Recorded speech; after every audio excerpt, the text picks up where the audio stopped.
안녕하십니까, 램튜브입니다.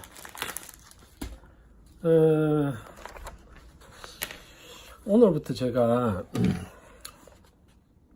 고민하다가 계시록에 대해서 조금 이 말씀을 좀 드리려고 합니다.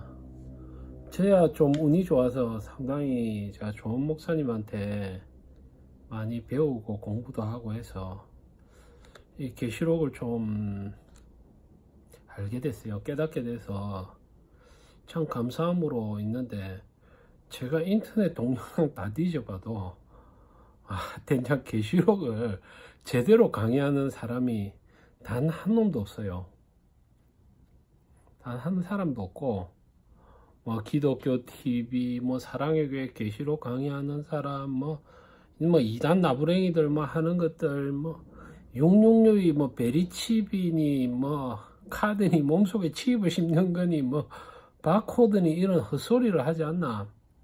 뭐 3차 대전에 하나님과 뭐 인간의 전쟁이 나니 어떠니, 완전 귀신 신나라 까먹는 소리가 계시록에, 이 계시록이요 완전 판타지 소설이 돼서 판타지 소설. 이게 계시록 그런 거 아닙니다. 알고 나면 굉장히 쉽고 복음적입니다. 복음적이고 정말로 은혜가 되는 말씀이고요. 기독교인들은 반드시 알아야 됩니다.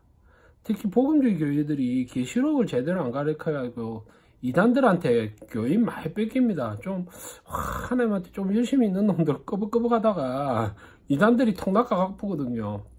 그럼 뭐 신기한 것처럼 계시록을 막 가르쳐요. 그러면 와 그런가 이래가지고 뭐 다니엘서 몇 개 가르치고 60일의 예언 뭐 이런 거 하면서 지가 하나님한테 불은혜를 받아가 뭔가 있는 것처럼, 아이고 진짜 가짠죠. 가짜는 놈들 많습니다. 수두룩합니다. 여러분 제 방송을, 이게 비록 한 40몇 명 보는 방송이지만 여러분 진짜 복된 거예요. 저도 복되죠.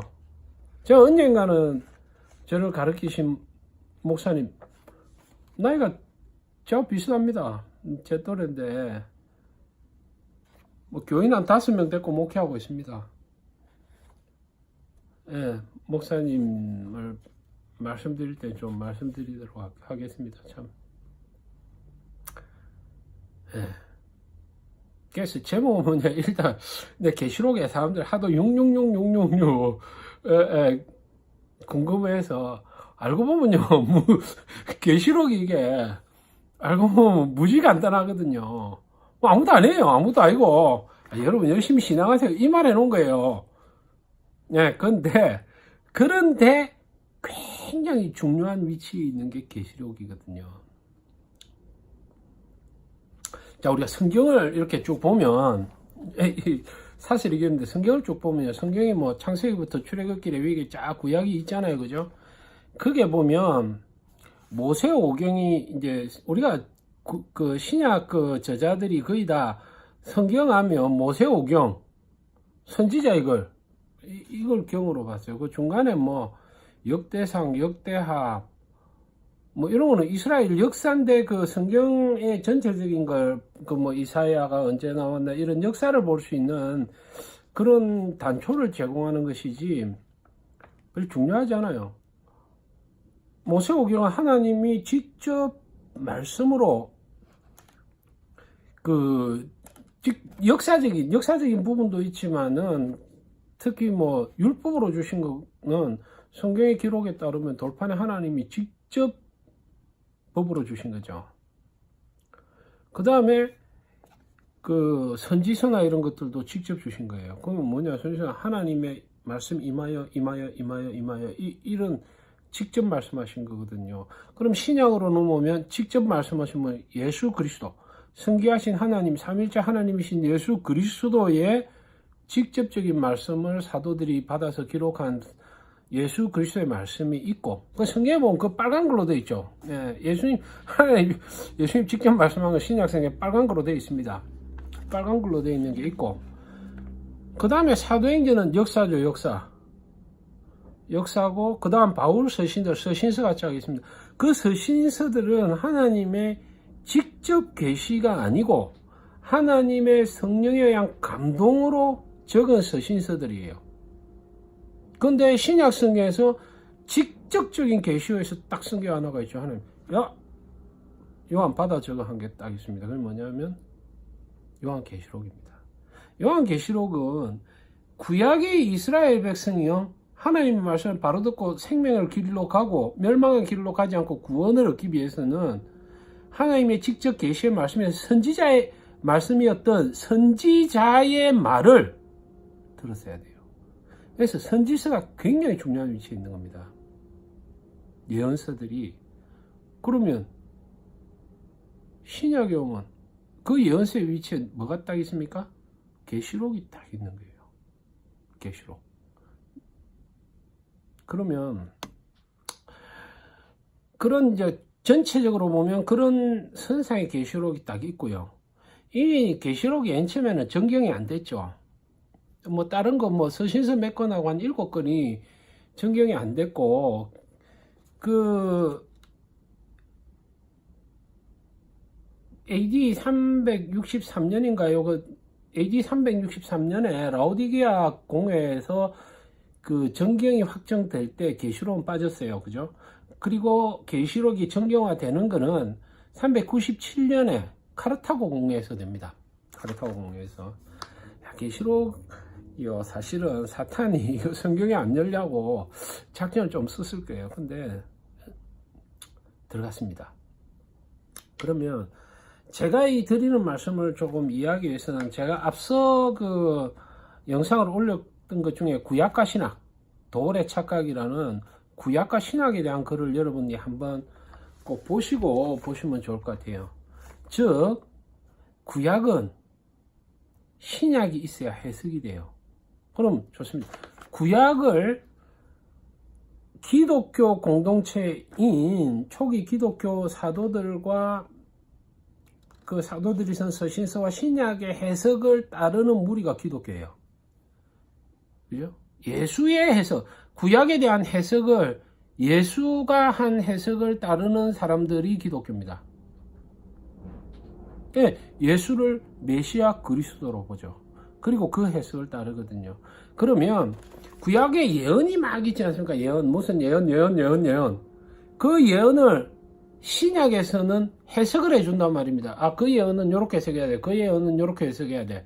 그게, 그러면 이 신약, 그래서 신학적으로 신약 시대는요, 예언이 열려진 시대라는 거예요. 옛날에는 예언을 어떻게 해석해야 된다는 기준이 없었거든요. 그렇지만 예수 그리스도께서 신약을 통해서 온전하게 해석을 딱 해버린 거죠. 그러니까 구약 해석의 기준이 신약으로 딱 돼 있는 겁니다. 그건 놀랍죠. 구약을 그 신약 예수 그리스도를 통하여서 또 바울이라 이런 분들을 성령으로 감화해서 해석해 놓은 말씀들을 보면요, 굉장히 놀랍습니다. 진짜 신약은 구약의 해설서에 불과합니다. 바울이 뭐 이렇게 쓴 그 사랑에 대한 글들이 있잖아요. 다 구약에서 가져옵니다. 모두. 왜 그러냐입니까? 바울이 배운 게 구약이거든요. 배운 게 구약이기 때문에 구약 아니면 머리에서 나올 게 없어요. 저도 배운 게 성경이기 때문에 성경 외에는 말할 게 별로 없는 겁니다. 그래서 그렇고, 그래서 이제 구약과 신약을 보면 신약을 이 구약의 해설서가 딱 되어지고요. 그 바탕에 의해서 계시가 열려졌기 때문에 계시록은 굉장히 해석이 쉬워지는 것입니다. 그럼 계시록 해석을 알려면 뭐를 알아야 되느냐? 예수가 구약을 어떻게 해석해야 되느냐 보면 됩니다. 이게 성서 비평하는 분들은요, 이걸 갖다 우리가 일반적으로 그 비평하는 사람도 그렇고 신학자들이 뭐라면 이런 걸 묵시문학이라고 합니다. 묵시문학. 그 묵시문학의 언어들이 굉장히 비슷해요. 굉장히 비슷하고, 그렇기 때문에 요한계시록 또한 선지서에 있는 묵시문학의 언어들을 쫙 갖다 쓰거든요. 그러면 딱 이거 계시록을 딱 읽으면 예수 그리스도의 말씀이 예수가 어떻게 선지서를 해석했던가를 딱 보면 계시록을 어떻게 해석해야 된다. 이게 그냥 간단하게 보입니다. 간단하게 보이는데, 그 구약을 모르고 계시록을 해석을 하니까 이게 판타지 소설이 되는 거예요. 판타지 소설. 어떻게 계시록을 21세기의 언어 감각을 가지고 해석을 하면 해석이 안 됩니다. 언어 감각으로.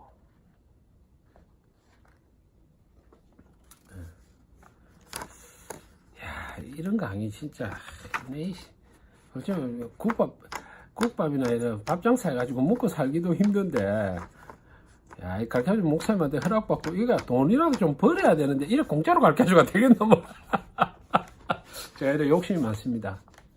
근데 여러분들 저도 복됩니다. 좋은 목사 만나가지고 말씀을 배운 게 참 이렇게 복된데요. 이따구로 살아서 제가 되겠나 모르겠습니다만은 여러분들도 혹시, 저는 많은 분들이라고는 생각 안 해요. 뭐 1000에 1명 있을까 할까요? 이 계시록의 놀라움을 이해하시는 분이 있을까 해서 이렇게 식당 끝나고 지친 심신을 가지고 뭐 설거지 한 서너 시간 서가 해보셔도 됩니다. 식당은 허블라야 됩니다. 심신을 가지고 여러분들에게 이렇게 말씀드리니까 조금 귀 쫑긋쫑긋 해가지고 들어보시면 여러분들 영혼에 신앙생활에 많은 도움이 될 거라고 봅니다. 자, 구약과 신약에 대해서 말씀드렸고요. 이제 계시록 들어가겠습니다. 계시록 들어가는데 이 666 있잖아요. 여러분 궁금하시겠냐? 666 말씀드리기 전에 이게 어떤 이 마음에 이게 언어에 대한 훈련이 좀 있어야지. 이게 책을 이해하는 거는 공부를 해가 이해하는 게 아니에요. 도리 암만 공부해도 성경을 보면 몰라요. 그렇기 때문에 지 쪼대로 해석하거든요. 왜냐? 감이 없거든요. 이 선지자들이나 사도들의 언어에 대한 감이 없기 때문에 그냥 쪼대로 말하는 거예요. 자, 요한계시록은 무슨 책이다? 요한계시록은 뭐다? 이거 딱 한마디면 끝납니다. 한마디면 딱 끝납니다. 요한계시록은. 그것만 딱 알고 있으면 요한계시록 전체를 읽을 때 요거는 뭐 이야기다, 뭐 요 이야기다. 눈에 쫙 들어옵니다. 딱 한 구절만 알면. 뭐 잘 안 들어올 수도 있습니다. 과장하면 그렇다 그거죠. 자, 보겠습니다. 요한계시록 1장 20절. 요거 하나만 알면 거의 보입니다. 여러분, 읽어드리겠습니다. 귀 쫑긋대가 들어보세요.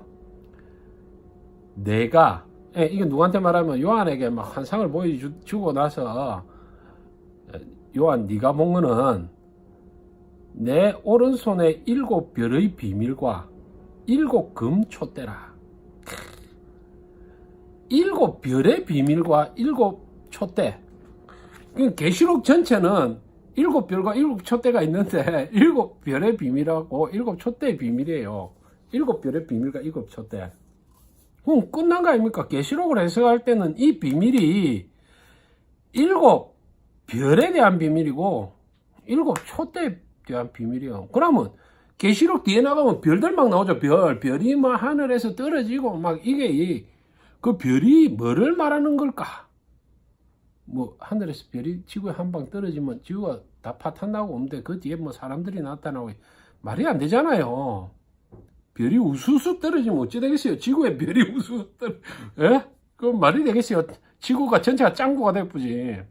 그러니까 별의 비밀과 금 촛대라. 계시록 20장 그 뒤에 뭐라고 나오냐? 7별은 7교회의 사자요. 7촛대는 7교회니라. 자, 그럼 결론이 뭡니까? 계시록은 뭐죠? 7교회의 사자의 비밀이에요. 계시록은 비밀로 막 꼬아가지고 기록해놨는데 뭐에 대한 기록이다? 7사자에 대한 기록이에요. 7사자. 7사자는 뭡니까? 7교회는 뭐죠? 소아시아 7교회, 그 당시에 편지를 보낸 7교회를 대표로 한 장차 쭉 나아가서는 전 세계 교회를 말하는 겁니다. 전 세계 교회의 사자, 이 뭐죠? 목사하고 신부 아닙니까? 목사하고 신부. 그러면 계시록 뒤에 쫙 무슨 이야기하고 있어요? 목사와 신부에 대해서 얘기하고 있어요. 하나님의 종들에 대한 이야기입니다. 그죠? 일곱 촛대라. 일곱 교회, 촛대는 뭐라 되어 있습니까? 일곱 교회라 떡 되어 있네요. 그럼 뭐 목사하고 교회에 대한 얘기 아시겠습니까? 계시록은 뒤에 뭐 전쟁이 나고 아마겟돈에 전쟁이 나는데 뭐 조용기가 옛날에 뭐라더라, 중국에서 2만 명 군대가 내려온다더라. 여러분 한번 생각해 보세요. 하나님이 쪼답니까 중공군하고 싸우게? 에? 쓰나미 한번 이렇게 보낼 수 있다. 태풍 한번 박살 낼 수 있습니다. 뭐 콧방 불러 중공은 다 죽어요. 무슨 중공군하고 총싸움을 합니까 하나님?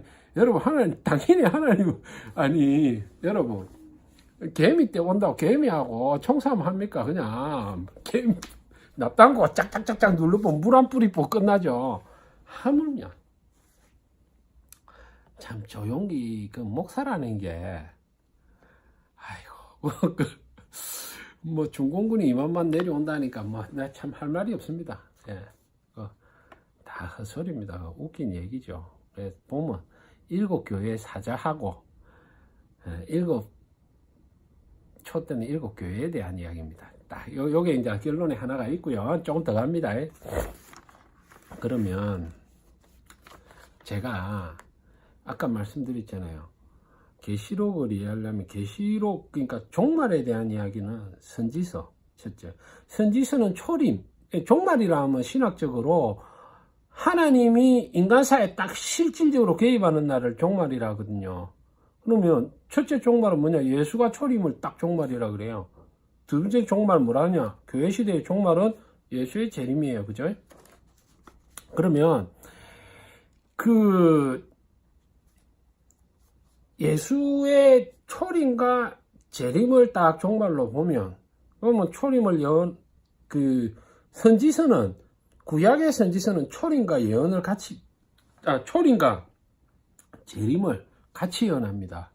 왜 그러냐면 이 예언의 이중성이라 그러더라고요. 신학적으로 이래 멀리 산을 보면 우리가 산이 하나가 있고 또 중첩대가 뒤에 보고 그 뒤에 산이 보이듯이 어떤 예언을 다 하나님이 그림으로 막 보여주시면 그림으로 잘 보잖아요. 이 그림으로 보면 이게 중첩대가 보이기 때문에 초림을 예언하면서 동시에 재림을 예언하거든요. 구약의 선지서는 그렇죠. 그거를 봐야 되고 계시록을 알려면 그러면 선지서가 계시록이 말하는 계시록도 종말을 얘기하고 있잖아요. 종말을 얘기하고 있기 때문에 선지서가 말하는 종말, 계시록이 말하는 종말, 그 다음에 또 종말 예언한 게 하나 더 있어요. 그 예수 그리스도께서 종말을 많이 예언하셨죠. 그게 대표적인 게 그 마태복음 24장 뭐라 그러죠? 그 종말 강화라 그러죠. 종말 강화라 하는데 거기 보면 말세 때 어떤 일이 있을 것이다. 이런 예언을 쭉 하십니다. 그게 종말 강화라 그러죠. 그러면 선지서를 보고 종말 강화 예수님이 복음서에 산 걸 보고 그 다음에 계시록을 딱 보면 여기 그림이 착탁탁 연결이 되죠. 그래서 이제 오늘 666을 아까 말하다가 말했는데 666을 알려면 잠시 몸을 좀 풀어야 됩니다. 머리를 조금 풀어가지고 그 666을 이해하기 위한 베이스를 조금 깔아야 되거든요. 아무것도 아닌데 그냥 말하면 좀 아깝잖아요. 한 두 판은 찍어야지. 자, 보겠습니다. 제가 마태복음 24장 예수가 종말에 대해서 얘기한 걸 쭉 보겠습니다. 자, 마태복음 24장 44절입니다. 자, 읽어보겠습니다. 이러므로 너희도 예비하고 있으라. 생각지 않은 때에 인자가 오리라. 충성되고 지혜 있는 종이 되어 주인에게 그 집사람들을 맡아 때를 따라 양식을 나눠줄 자 누구뇨? 주인이 올 때에 그 종이 이렇게 하는 것을 보면 그 종이 복이 있으리로다. 내가 진실로 너희에게 이르노니 주인이 그 모든 소유를 저에게 맡기리라. 만일 그 악한 종이 마음에 생각하기를 주인이 더디 오리라 하여 동무들을 때리며 술 친구들로 더불어 먹고 마시게 되면 생각지 않은 날 알지 못하는 시간에 그 종이 주인이 이르러 엄히 때리고 외식하는 자의 받는 율에 처하리니 거기서 슬피 울며 이를 갈매 있으리라.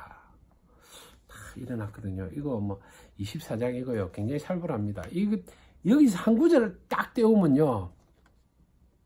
대한민국 교회의 목사들요. 여기 한 구절 딱 있습니다. 대한민국 목사들 다 거짓 목사입니다. 다 한 구절 떼우면. 마태복음 24장에 요 제가 읽은 교에서요. 몇 마디 한 구절만 딱 떼우면 대한민국 목사들 한 칼에 갑니다. 아닐 것 같습니까?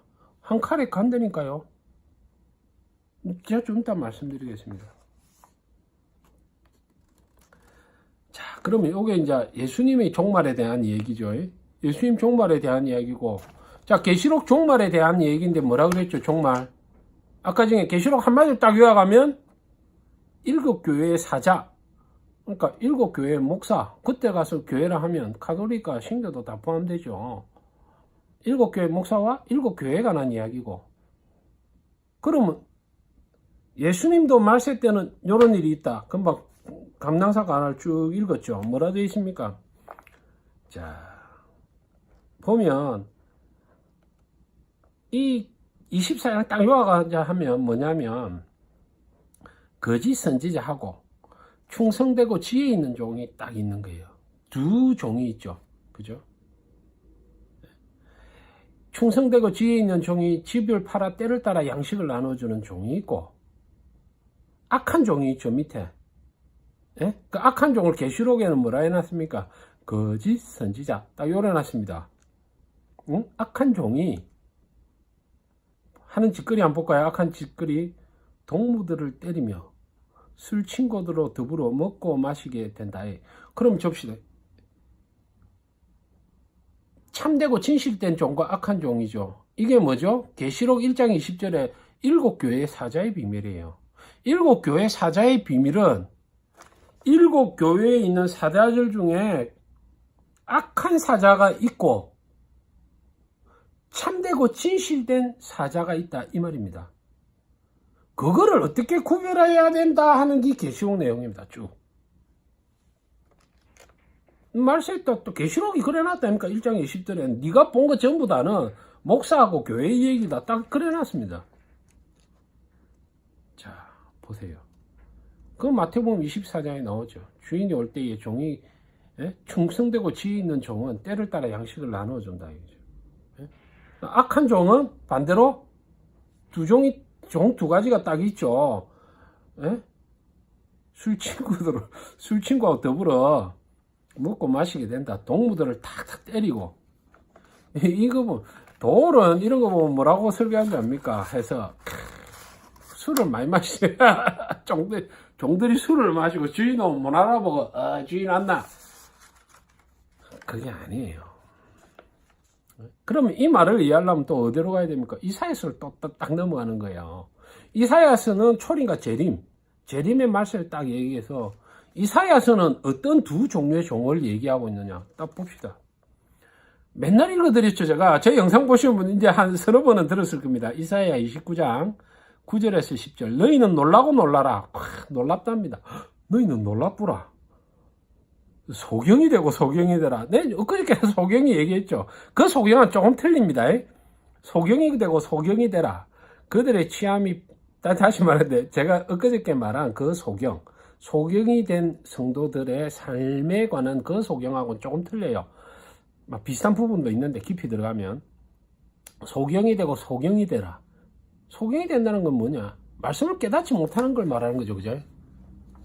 말씀을 뭐 소경이 되겠구라.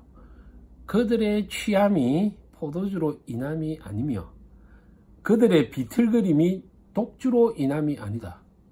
자 보세요. 마태복음 24장에 보면 동무들을 술 취해가지고 술 친구들로 더불어 동무 종들을 쭉 팬다 안 합니까?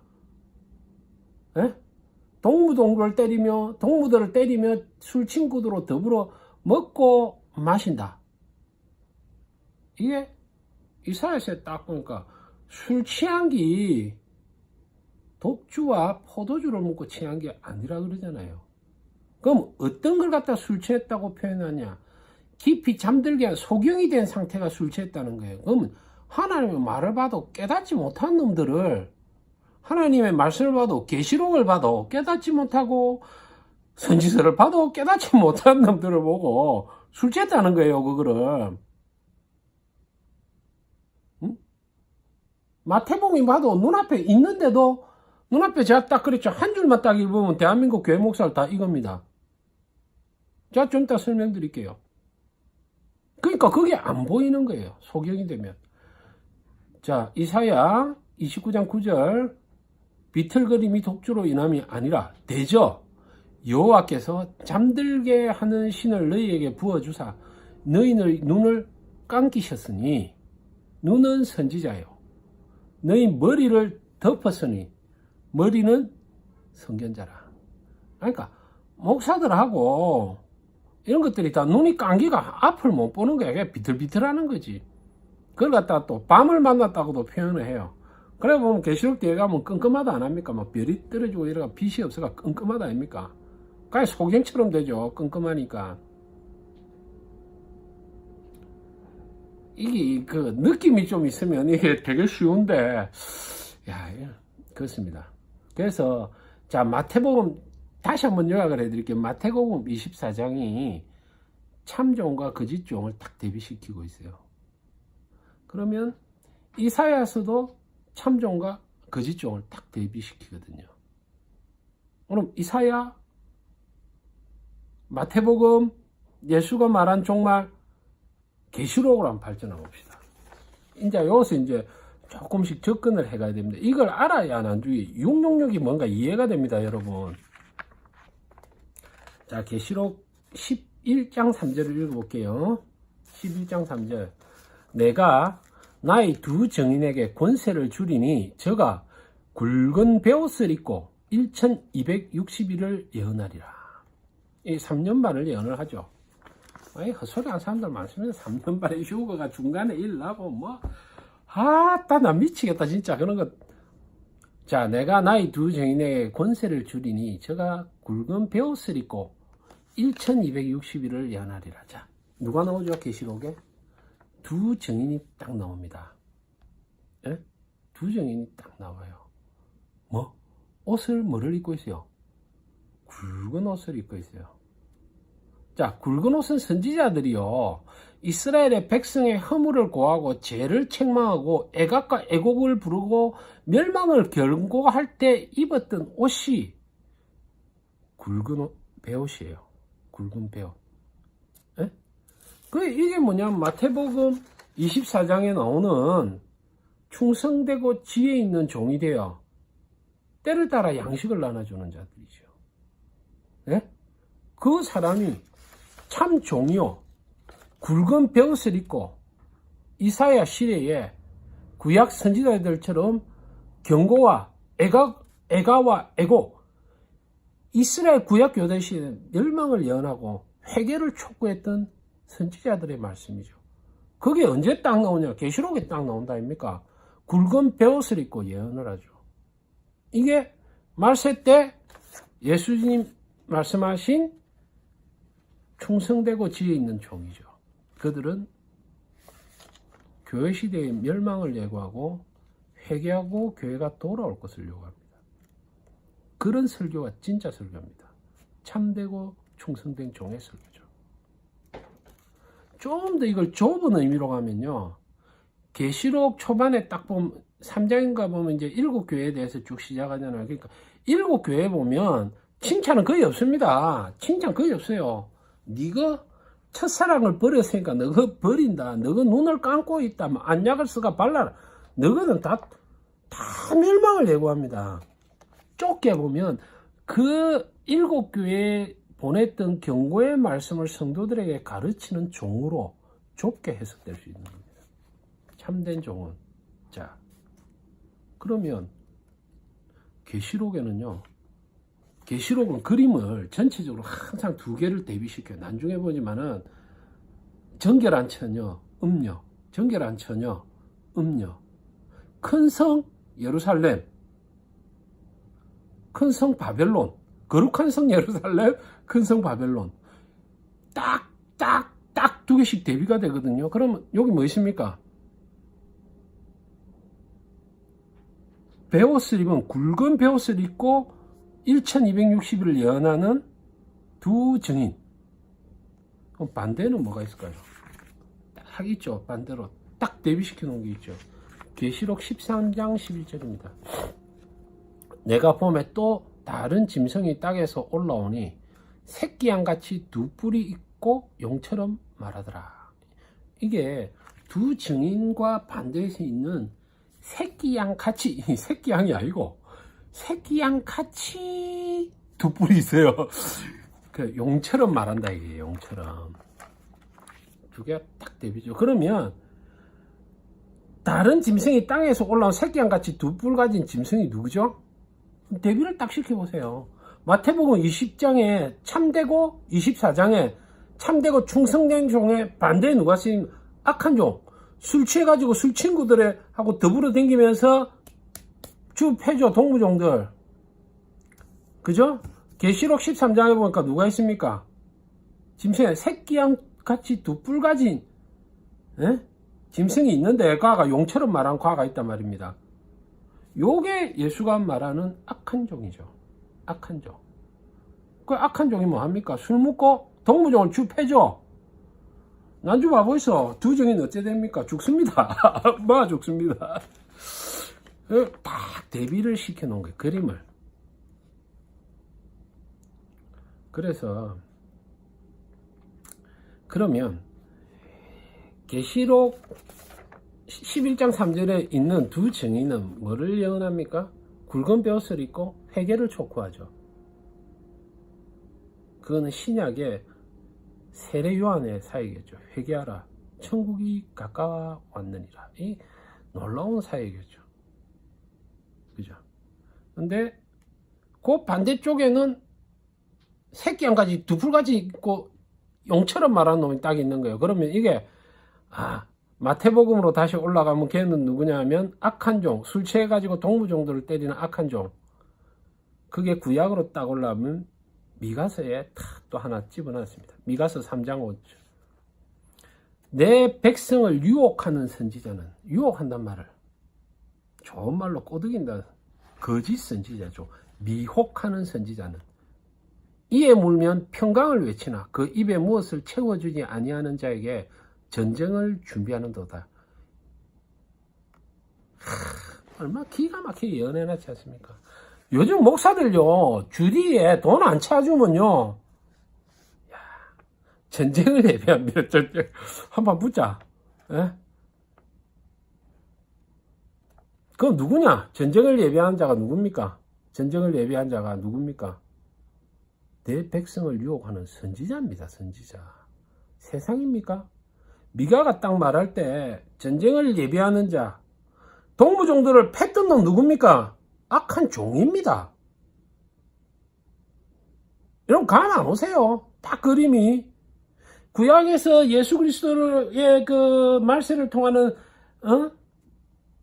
24장 종말 강화하고 딱 가면 미가서나 타 이런 데 보면 입에 물건 평강을 외친다는 말이 뭔지 압니까? 성도들한테 야 너 예수님 교회 나왔으니까 너는 구원이다. 너는 무조건 구원 얻는다.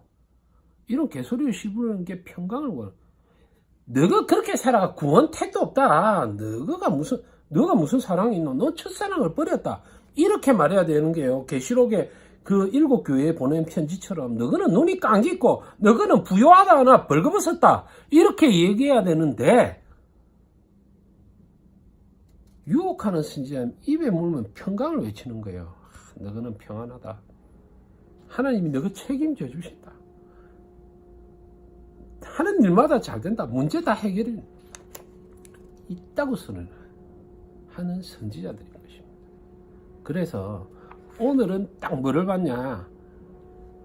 딱 대비된 그림을 보는 거예요.